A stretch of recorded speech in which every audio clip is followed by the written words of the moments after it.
Today we're learning how to do this technique, taking a Photoshop document into After Effects and animating the layers of it so that it has movement and dimension.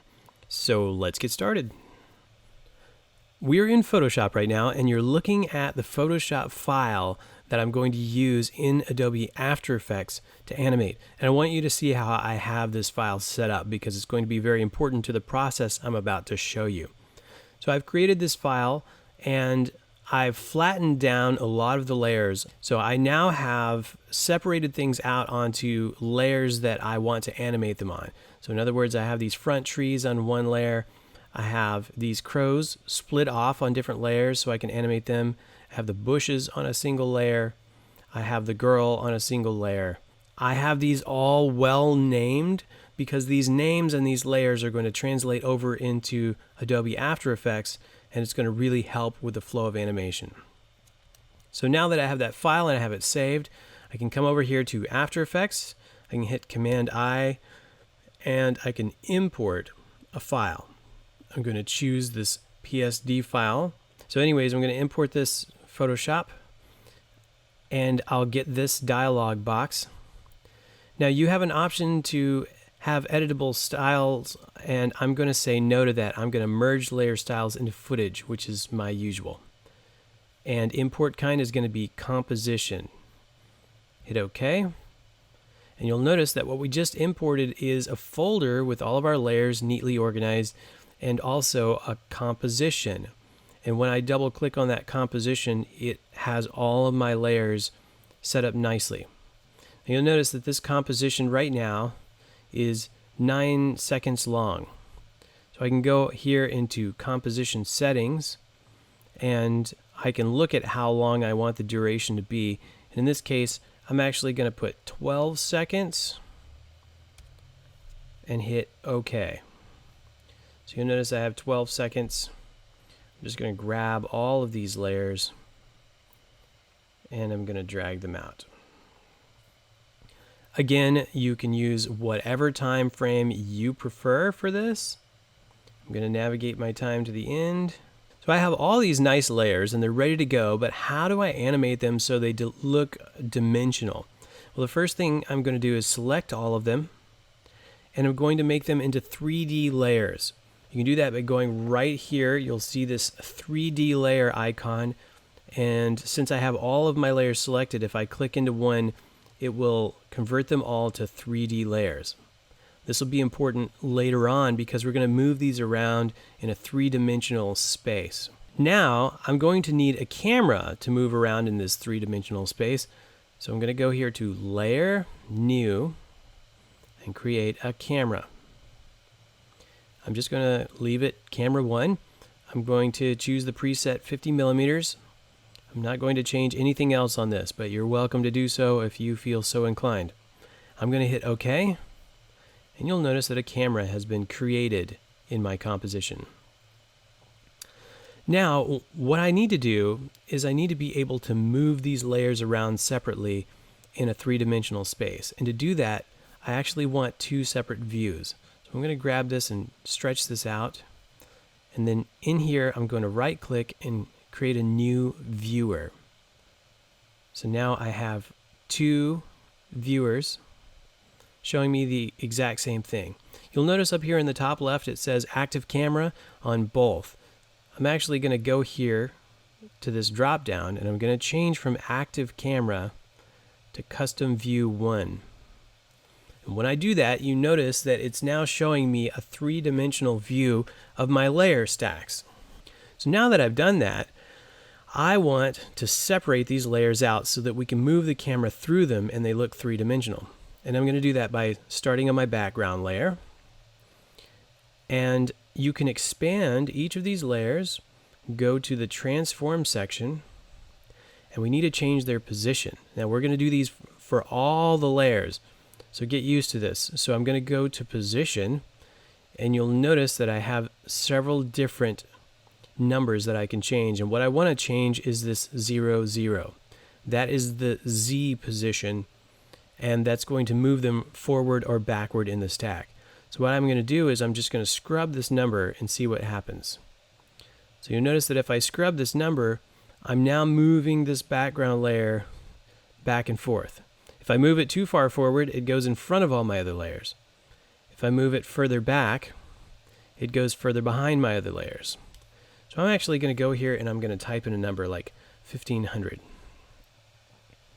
And you notice that now it's quite a ways back, but the problem is over here in the camera viewing angle, it now looks small and I can see around the edges of that. I need to fix that. I actually want to move it a little further back. I'm going to put 2000 in this number. And then I'm going to go to scale right underneath that. I'm just going to click and scrub the scale until I bring this background layer back up to the correct size. Now, you'll notice if we were looking on this right-hand side, you might not even realize I changed anything. But when we go over here and look on this left-hand viewer, you can see that now the background is a significant distance away from the other layers. So you can probably guess what we're going to do next. We're going to start doing this to all the layers. We're going to go to transform and we're going to type in new positions for all of these. So I might type in 1500 here for the back torches. And then I'm going to need to scale that up so that it looks comparable to what it already looked like prior to me moving it. There we go. And you can see over here, that layer is now a distance back as well. Although on this mist, I'm going to do something a little bit different. I'm still going to take the position and I'm still going to drag that position back. But instead of just scaling it up, I'm going to click this little constrain proportions link. I'm going to unconstrain. And then I'm just going to scrub this first number here. And I'm going to increase that number so it stretches the mist out. And I'm going to create a slight animation with this mist. This is going to be really easy to do, so even if you're not familiar with After Effects, I'm going to show you how this works. The first thing I'm going to do is I'm going to create a keyframe for my position. So right here where you see position, click on the stopwatch, and you'll notice over here on the right, you just created a keyframe. Now, assuming you have your selection tool active, which is V on the shortcut, just click here and drag that layer a bit to the right. So now I've dragged that layer to the right. Everything's still in frame. Now I'm going to move my timeline forward just a bit. And I'm going to drag the layer back to the left. And you'll notice automatically a new keyframe was created there for me. That's great. I'm going to take that keyframe that was created and I'm going to drag it all the way to the end so that this animation takes the entire duration of the shot. So you'll notice if I scrub right now, I'm seeing this mist move along behind her, which is really cool. I like that. All right, let's move along, and I'm going to scale everything up to where it belongs. I'm going to speed up this part so you can see what I'm doing, but you don't have to listen to me jabbering on.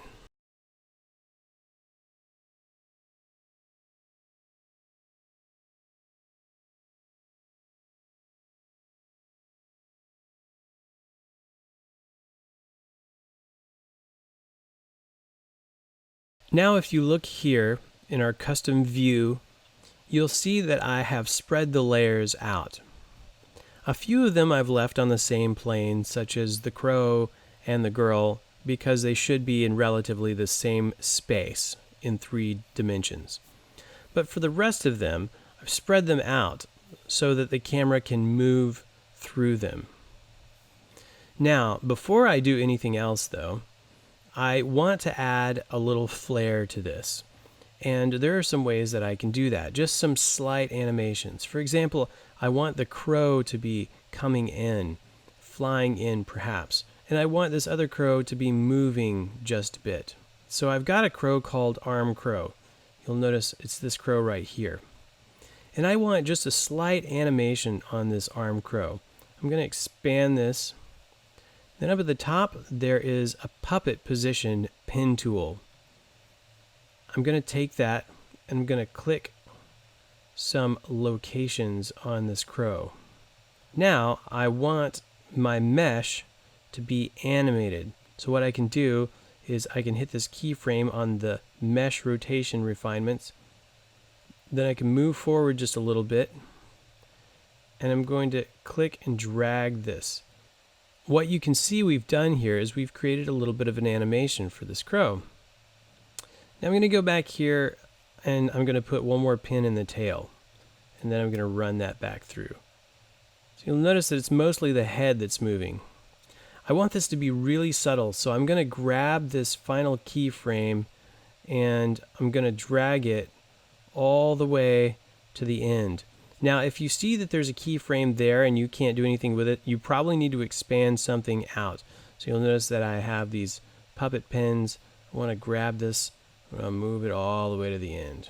You can select multiple keyframes by holding Shift and just move them to the beginning. So you'll notice I've got just a slight movement in the head of the crow. And that's great. That's perfect. That's just what I want. So we can use this pen tool to do a lot of different things. Let's back out and look at another crow. So we've got this crow that's flying.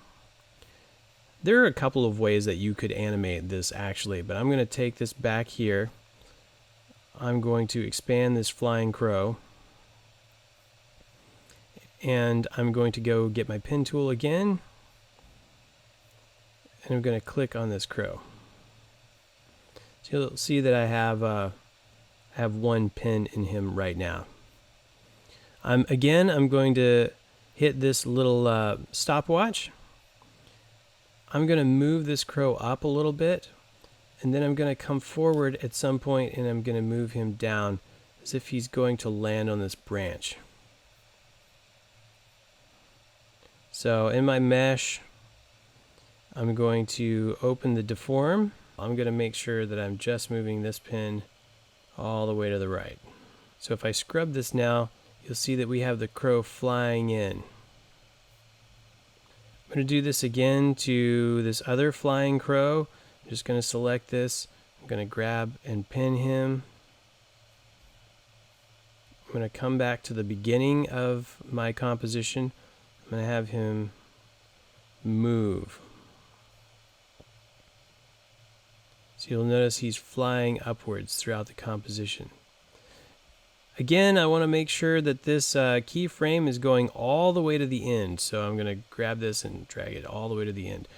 Now I'm going to add some flame to my torches. And to do that, I'm actually going to import some video, a stock flame file.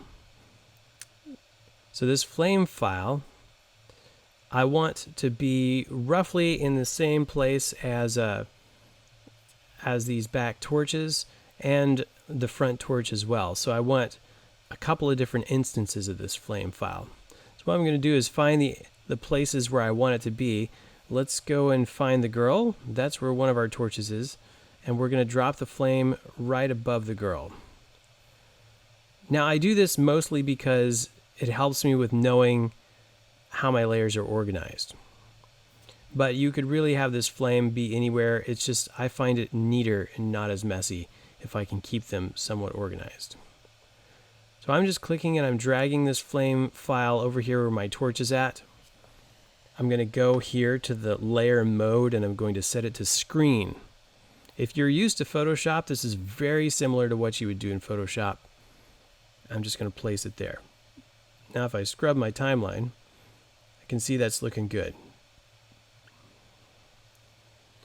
All right, now I'm going to want a couple of more instances of this flame file. So I'm going to hit Command C and Command V and copy it. And then I'm going to move it around. So I'm going to move this over to this other one. And I'll show you some ways that you can create some variation. I'm going to add this on here. There we go. Now we have a rotational tool up here that I can also use to just tilt it a bit. That's going to be helpful to give it some differentiation. But one of the main things I can do, let's see this right now. you see these two torches are going in unison, and that just looks too fake. It looks like we just copied and pasted a flame, which we did, but we don't want it to look that way. So what I'm going to do is go down here to that second flame. I'm just going to click and drag the layer to the left a little. And what that's going to do is it's going to move the video along so it starts at a different point than the other flame. Now if I scrub them, you'll notice that they're not going at the exact same. Now they are the same video file still, but they're starting at different points, which gives the illusion of them being different flames. So I'm going to grab this flame and I'm going to copy and paste it again. Going to bring it over and put it on this torch here. And again, I'm going to grab this layer and I'm just going to pull it a little bit to the left so it starts at a different time, so it doesn't look as similar. And I'm going to rotate it again and move it so that it fits over this torch better. We have one more torch in the back there, so I'm going to put it on this torch here. And then I'm going to drag it slightly to the left so that it starts at a different point again. Now we need some movement in the scene. And since we have our positioning all set up, the easy way to do this is just to move our camera. So let's go to our camera and to the transform, and you'll see that we have a position on our camera just like we have on our layers. And we can move this camera along. So I can go to the beginning of my composition. I can click the little keyframe icon on the position of the camera. Then I can move forward and I can move the position of the camera. I'm going to move the camera in just a bit. Now let's see how that looks. You'll notice that as I move in, the layers are moving independently and there's a dimensional appearance. Now you're also going to notice a few problems that we have. The flames are not moving correctly. And, you know, the foreground isn't really moving as much as I would like. So I'm going to make some adjustments here. Let's go to these front trees and let's bring them even closer to the camera. We can do that by dragging the position of these trees even closer and then scaling them down so that they fit back into the frame as they should. What about the flames though? Something's wrong with the flames. All right, well, remember we have these back torches and we have the front torch, and these are on different planes. So let's figure out which flame is the front. That's the front. So let's name that front flame. And then we've got these three back torches that all need to be on the same plane. I'm going to select all three of them, right click, and I'm going to choose pre-compose. And I'm going to call this composition back flame. Now when you do this, you're probably going to have to change the mode back to screen again. But that's all right. Everything's still in the right position. Now these back flames are going with the back torches, and I need to know what is the position of the back torches. They're at 1500. That means the back flame should also be at 1500 on the Z-axis. So what I can do is I can create a 3D layer for that flame. I can go to my position and type 1500. Now, of course, it's going to scale our flames down, and we're going to have to scale them back up to get them in the right position. So you have to scale them back up and get them back over those torches. But there we go. Now let's scrub again and see how that's working. Now those back flames are moving fine, and that front flame needs to be adjusted. That front flame should be on the same Z-axis, and let's just make sure that front torch is on 0 too. Oh, no, that one's on 314. So let's go to this front flame and type in, first we'll convert it to a 3D layer, and then we'll type in 314 on the position. And if I want to be really precise with my scaling, I can go to the front torch and see what was the scaling on that. It was 111, and then I can match that on the front flame. So I go here to scale and just type 111, enter. and then move it where it needs to be. All right, let's try this. Now look at that. The flame is following the torch perfectly as it moves. Let's finish off our camera movement. So our camera position movement ends too soon. You'll notice if I scrub, our keyframe ends right there. I don't want that. So let's drag that all the way to the end of our composition. Let's render this out and see how this looks. So here we have the render, and it's good. I like it. I feel like, though, a bit more could be done. For one thing, I feel like the animation could be a little more rapid and interesting. And also, I kind of want to add a bit of mist to the front of the image.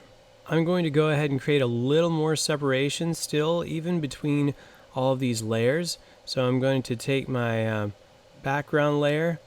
I'm going to move it back even further and scale it up again. The reason I'm doing this is just to give some added motion here. The more separated the layers are, the easier it is for the camera to move between these layers.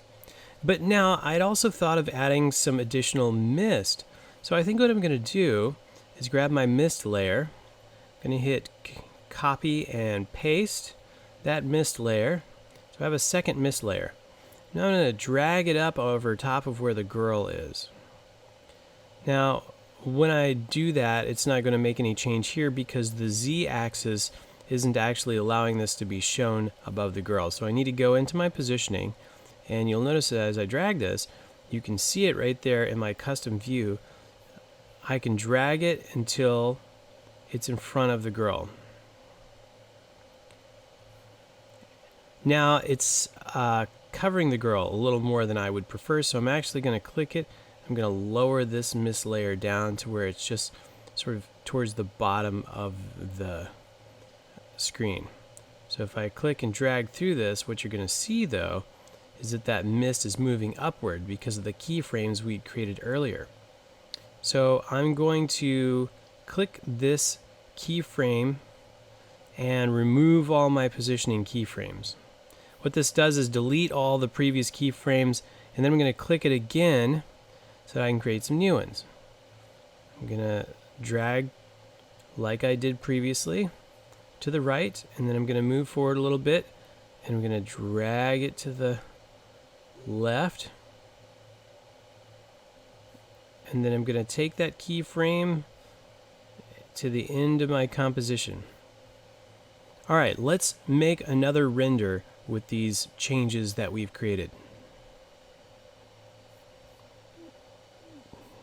So here we go. Here is the render that we just created, and I like it a lot better with the mist in the foreground. It just gives it more depth and texture. And also you can see the slight movements of the birds. And yeah, everything just seems to have worked together well. So I think we're done here. Of course, your image is going to look different than mine, just depending on your Photoshop file and what layers you are using. But hopefully this walkthrough gives you an idea of how you can use your layers. If you have any questions, please let me know. And I would love to see how you use this effect. Please show me your work, tag me, or send me a message. I'd love to see your ideas and your comments, and if this was helpful for you, please subscribe. You can find me on Instagram at Joseph Brewster, and on Facebook you can find Joseph Brewster Photography. Love to hear from you. Questions, comments, criticisms, random things, and until next time, go create and have fun.